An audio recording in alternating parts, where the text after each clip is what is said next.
여러분이 평소부터 잘 알고 계시는 야베스에 대해서 오늘 말씀을 통해서 잠시 소개하고자 합니다. 구약시대 야곱의 12아들 중에 네 번째 아들인 유다, 그 유다의 후손 중에 야베스라는 사람이 있었습니다. 일본어로는 야베츠라고 하는. 이 야베스를 본문 9절은 이렇게 소개합니다. 이런 사람이다. 제가 읽어볼 테니까 여러분은 성경을 보시든지 아니면 앞에 있는 화면을 보셨으면 좋겠습니다. 야베스를 성경은 뭐라고 소개하느냐. 본문 9절. 야베스는 그의 형제보다 귀중한 자라. 그의 어머니가 이름하여 이르되 야베스라 하였으니 이는 내가 수고로이 낳았다 함이었더라 라고 짧게 먼저 야베스에 대해서 소개합니다. 이 야베스를 소개할 때 처음에 눈에 딱 들어오는 것은 그의 이름의 의미입니다. 야베스라는 일본어로 야베츠, 원문 히브리어는 야베츠 쪽에 좀 더 가깝습니다. 그런데 그 뜻이 수고, 고통, 근심이라는 이름입니다. 여러분 생각해 보십시오. 만약에 성이 박씨라고 한다면 저처럼 이름이 박수고, 박고통, 박근심 이런 거니까 좋은 이름입니까? 조금 이상한 이름입니까? 그렇죠. 보통 사람들은 이름을 지을 때에 좋은 의미로 많이 짓지 않습니까? 그렇죠. 제 이름도 몇 번 소개했지만은 소리 성자에다가 물맑을 철자니까 물처럼 맑은 소리를 내는 사람이 되라라는 뜻의 이름이고, 여러분들도 각자 좋은 이름의 뜻이 있을 텐데 야베스의 이름의 뜻은 고통, 근심, 수고. 아마도 야베스가 인생을 살면서 자기의 이름 때문에 얼마나 놀림을 당하고 얼마나 속상한 일이 많았을까라는 것은 충분히 짐작하고도 남음이 있습니다. 그런데 오늘 본문에 보니까 그 야베스의 이름을 누가 지어주었다고 말합니까? 그의 어머니가 지어줬다라고 말합니다. 히브리인들은 대개의 경우 자식의 이름, 자녀의 이름은 아빠가 짓습니다. 아버지가 짓는데 누가 졌다고요? 어머니가 지었다라고 하는 것은 아버지가 야베스에게는 없었다라는 것을 의미합니다. 그래서 어떤 신학자는 야베스는 유복자였을 것이다. 유복자가 뭡니까? 태어나기 전에 아버지가 돌아가신 자. 자기가 나기 전에 이미 아버지가 세상을 떠나, 당시는 전쟁이 많았던 때니까 아마도 야베스의 아버지는 야베스가 엄마 뱃속에 있을 때에 전쟁터에서 죽었을 수도 있습니다. 혹은 병으로 죽었을 수도 있죠.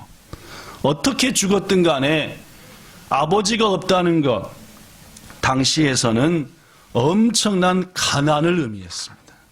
살기 어렵다, 집안이 가난했다라는 말입니다. 더구나 수고로이 낳았다라고 하는 뜻의 원문의 의미는 난산했다, 낳을 때 보통 어려웠던 것이 아니었다라는 말. 저도 25년 전에 딸을 먼저 낳았는데 그 딸이 발꼬락부터 나왔습니다. 원래 머리통부터 나와야 되거든요.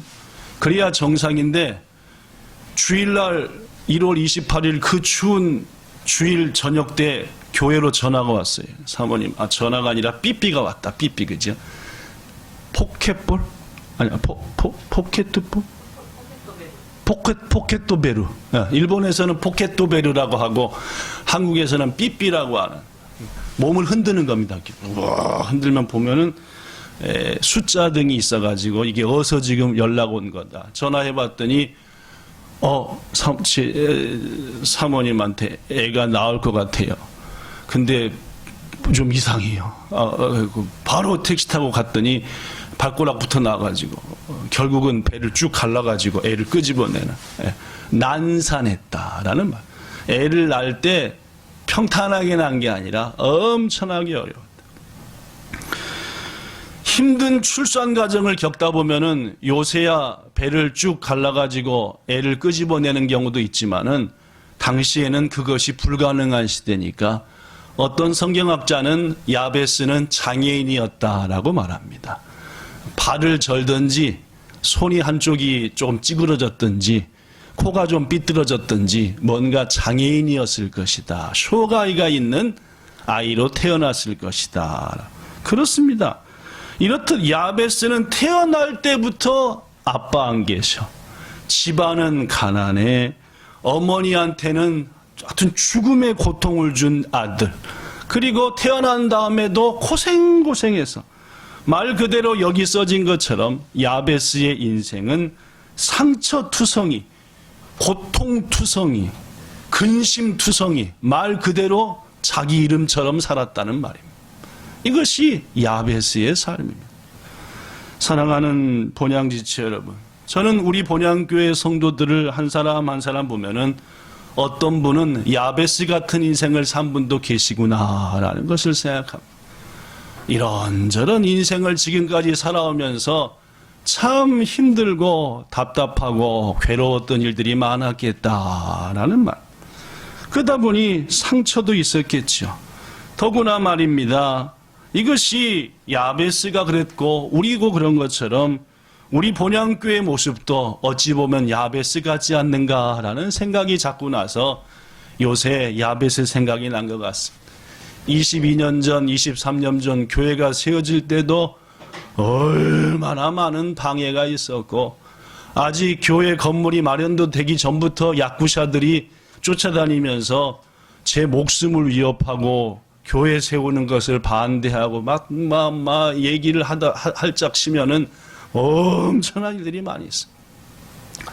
수고로이 그 어머니가 야베스를 낳은 것처럼 우리 주님께서 정말 수고로이 우리 본향교회를 낳았다라는 생각이 요사이 점점 들고 야베스의 모습이 어쩌면은 우리 교회의 모습이고 우리 성도들의 모습이 아닌가라고 생각합니다. 사랑하는 여러분, 그러나 여러분, 우리 하나님은 말입니다. 이렇게 힘들고 고생하면서 살다가 한만케 인생을 마감하라고 우리를 세상에 보내신 것은 아닙니다. 내가 이렇게 고생했어 하면서 고생한 것만 손가락으로 헤어보고 앞으로도 고생 칙살나게 하다가 속상하다가 그리고 인생을 마감할 거야. 이러한 마음으로 살라고 우리를 세상에 보내신 것도 아니라는 말입니다. 도리어 우리의 그 아픔과 고생과 수고를 극복하고 하나님의 영광을 마음껏 이 땅에 드러내는 삶을 살라고 우리를 이 땅에 보내신 것, 자명한 사실입니다.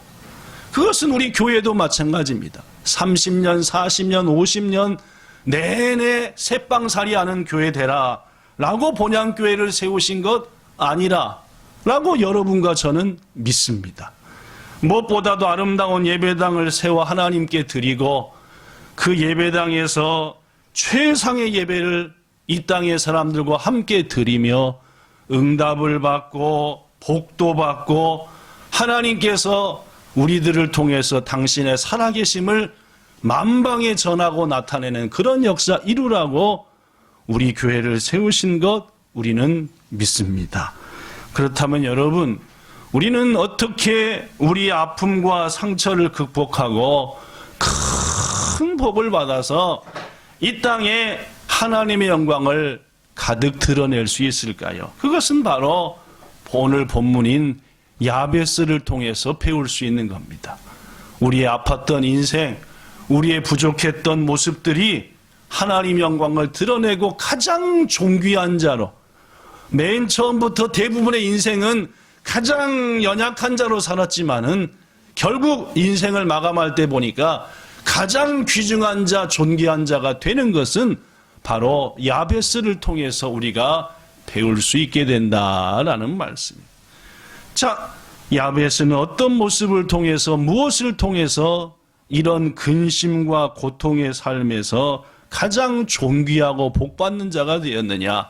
우리가 아는 바대로 본문 10절에 그 답이 있습니다. 자, 제가 읽어보죠. 본문 10절.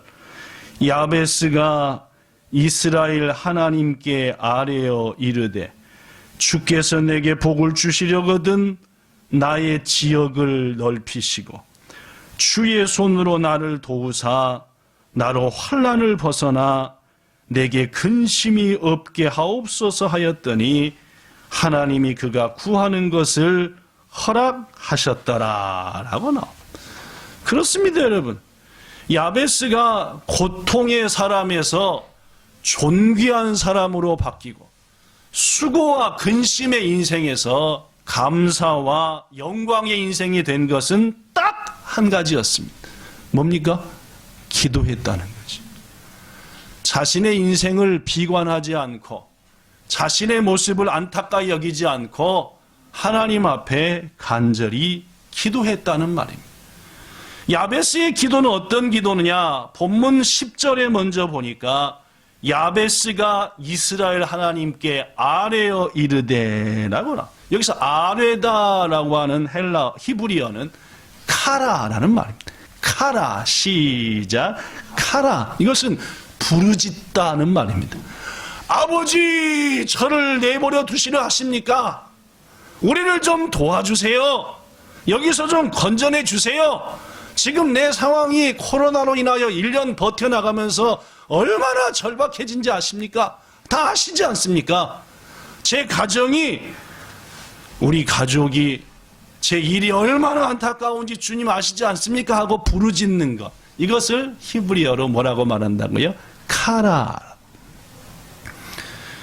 본문 10절에는 야베스가 하나님께 아뢰다라고 하는 말의 원문을 찾아보면 카라라고 부르짖어.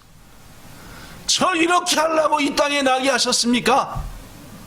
태어나기 전부터 아버지 돌아가셨고 제 몸에는 연약함이 있고 어머니조차도 내 이름을 야베스라고 줬습니다. 고통이요. 이런 인생 살다가 마감하게 하시려고 절 세상에 태어나게 했습니까? 절박한 심정으로 간절히 하나님 앞에 부르짖어서 소원했다. 이게 야베스의 기도의 첫 번째. 여러분, 여러분과 저의 인생, 우리 교회, 우리의 가정, 도대모 이 아니지 않습니까? 그렇죠? 뭐 어떻게 되든 뭐 다 은혜니까 감당하면 되지. 그렇게 생각하지 마십시오. 야베스처럼 말입니다. 하나님 건전해 주세요. 높여 주세요. 존귀한 자가 되게 해주세요.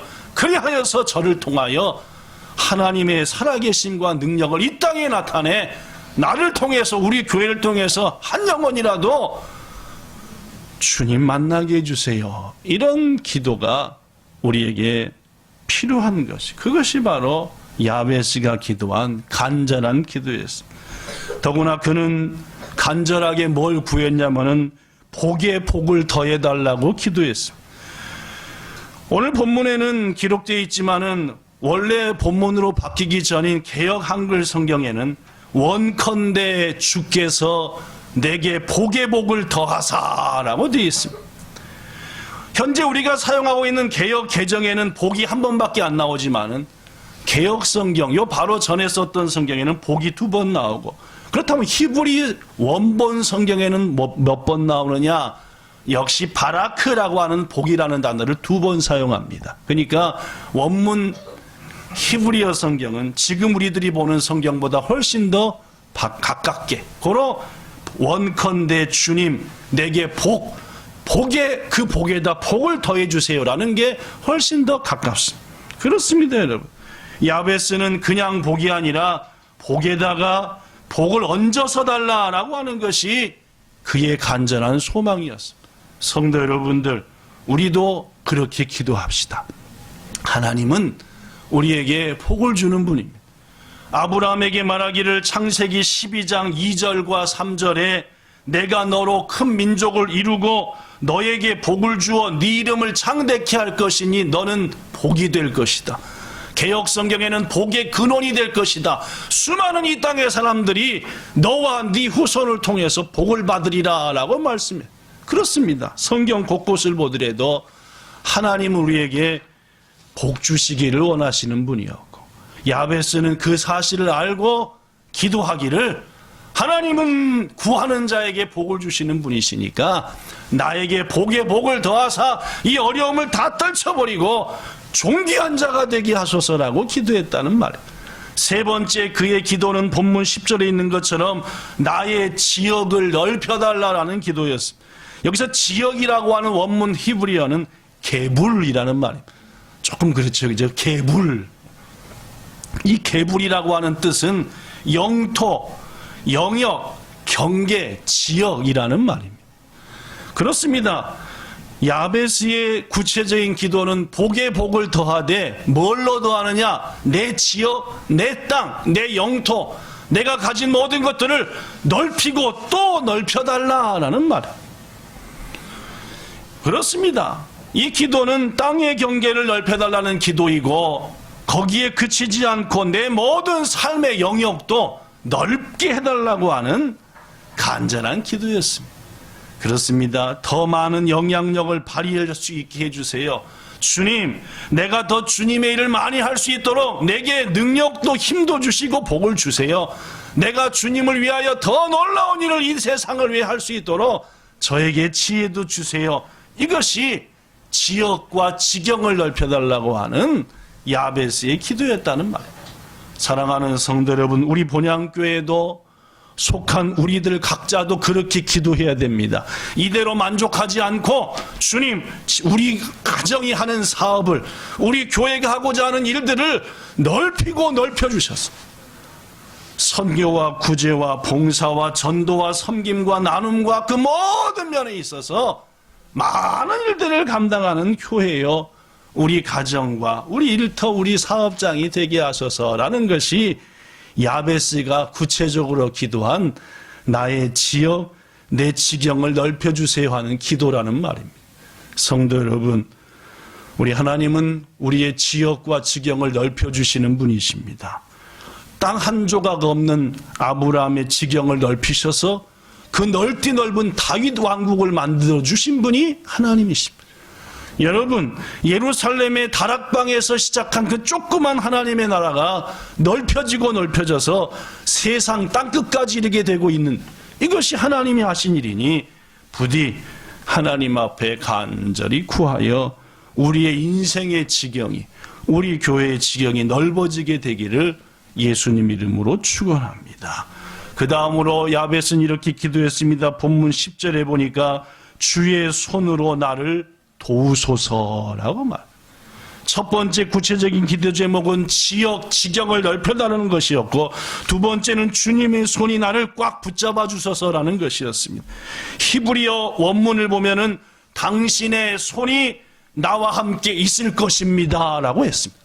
항상 하나님의 손이 나와 함께 있기를 원하고 내가 그렇게 기도했으니 주님의 손은 나와 함께 있을 것입니다 라고 확신에 찬 고백, 이것이 주의 손으로 나를 도와주실 것입니다 라고 하는, 도와주세요 라고 하는, 여러분 우리는 아침마다 시간마다 그렇게 기도해야 됩니다. 내 지경을 넓혀주시고 주님의 손이 순간순간 나를 붙들어 주시고 안아주시고 인도해 주세요 라고 막, 이게 야베스의 구체적인 기도였다. 그렇습니다. 여러분, 야베스는 자신의 가졌던 모든 수고와 고통의 삶을 벗어나 존귀한 자, 큰일을 하는 자가 되기 위해서는 무엇보다도 하나님의 손길이 필요하는 걸 알았지. 그래서 주의 손이 나와 항상 있게 하기를 원합니다 라고 기도했다는 겁니다. 성도 여러분, 우리도 그렇게 항상 기도하기를 바랍니다. 찬양 중에 이런 찬양이 있습니다. 주님여, 이 손을 꼭 잡고 가소서. 약하고 피곤한 이 몸을 폭풍 흑암 속 해치사 빛으로 손잡고 날 인도하소서라는 찬송이 있는데, 이 찬송처럼 말입니다, 인생이 힘들고 고난이 겹쳐도 주님 날 도와주소서. 외치는 나의 이 간절한 소리 귀를 기울여 들어주시고 주님의 손으로 나를 붙잡고 인도하소서라는 찬송처럼 우리의 삶에 주의 인도하심을 구하여 그 붙들어 주신 은혜로 어떤 어려움 속에서도 벌떡 일어나 지경을 넓혀주시는 은혜를 통해 존귀한 삶을 사는 우리 모두 되기를 축복합니다. 마지막 5번째로 야베스는 환난을 벗어나 근심이 없게 해달라고 기도합니다. 여기서 환난이라고 하는 것은 악한 것, 나쁜 것, 괴로운 것을 말합니다. 더구나 이 환난은 사실 야베스의 어머니가 야베스의 이름을 지어줄 때부터 그의 삶의 올감이었습니다. 야베스는 자신이 인정하든 인정하지 않든 간에 태어나면서부터 계속 넌 야베스, 고통, 환난, 근심 이런 것을 다 짊어지고 있어요. 우리 성도들 가운데 그런 성도도 있습니다. 우리 목사님, 우리 집안의 형제자매들도 많아요. 그런데요, 그 모든 형제자매들 중에서 모든 무거운 짐과 고통은 다 제가 짊어지고 살았어요.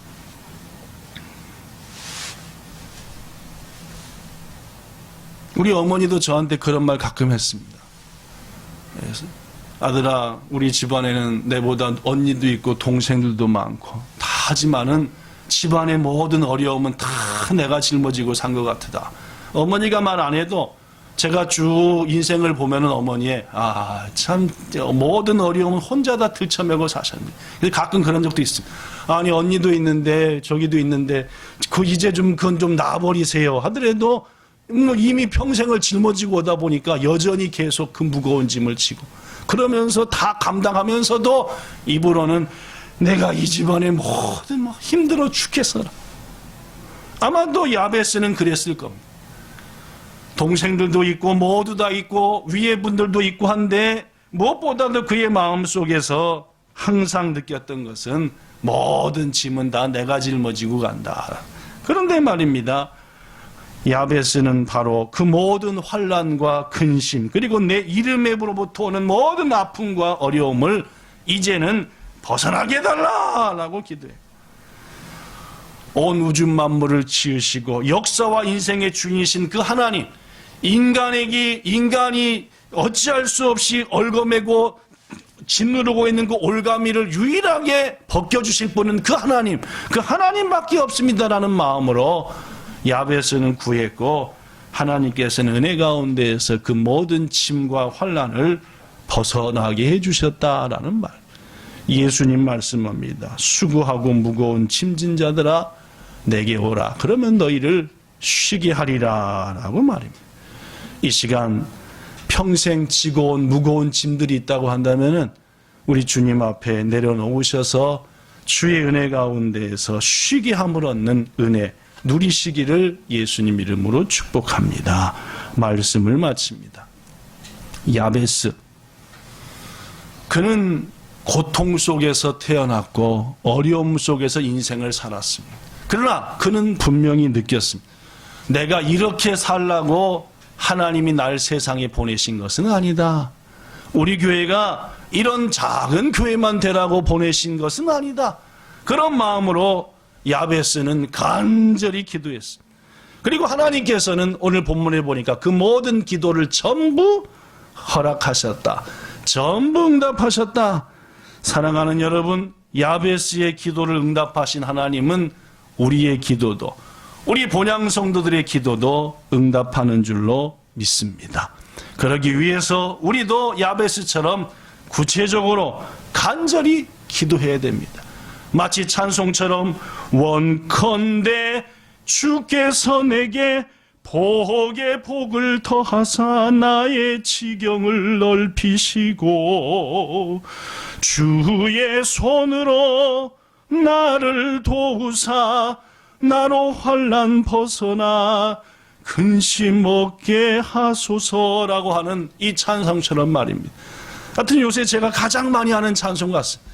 이 길을 가고 저 길을 가도 자고 일어나서도 이 찬송처럼 원합니다. 주님 어찌하든지 저와 우리 본향교회 성도들에게 복의 복을 더하셔서 지경을 넓혀주시고 주님 우리의 손으로 주의 손으로 우리를 도우사 이 모든 코로나의 어려움으로부터 아픔으로부터 우리 성도들을 벗어나게 해주시옵소서라고 이 찬송과 기도가 여러분 가운데에서 매일 매시간 드려져 이제 우리의 삶 속에서 하나님께서 어떻게 이루어 주시는가를 우리 눈으로 직접 목격하고 그것을 간증하고 수많은 사람들에게 하나님께서 나에게 우리 가족에게 우리 교회에 이런 은혜를 베푸셨습니다 라고 주의 능력과 은혜를 자랑하며 선포하는 여러분과 저와 우리 온 본향 성도들 꼭 되기를 우리 주 예수님 이름으로 축복합니다. 기도하겠습니다. 주님, 정말로 어려운 가운데에서 태어나고 그 이름의 고통과 아픔처럼 살았던 야베스, 그는 그렇게 자신의 인생이 마무리되는 것이 하나님의 뜻이 아님을 분명히 알았고 주님 앞에 간구했으며 주님은 그의 기도에 응답하셨습니다. 역대기서의 4장에 수많은 이름들이 쭉쭉쭉 나오지만은 유일하게 그 이름 속에 그는 이런 인물이었다라고 소개한 것은 야베스입니다. 왜 하나님께서는 성경이 기록될 때에 이름만을 소개하다가 그치고 야베스를 소개했습니까? 그것은 바로 그가 너무너무 하나님의 기쁨이 되는 자였고 그것이 우리들이 살아가야 될 삶의 모습이었기에 그리한 것을 분명히 믿습니다. 있는 그대로 내 가진 것 그대로 내 모습 이대로가 아니라 주님 더 크게 저를 써주시고 귀하게 써주세요라고 간구하는 야베스의 기도가 우리 가운데 풍성해지게 하시고 우리 교회가 성도들이 야베스의 길을 다시금 걸어 이 땅에 주의 영광 마음껏 나타나게 하시기 원하며 예수님 이름으로 기도드리옵나이다. 아멘.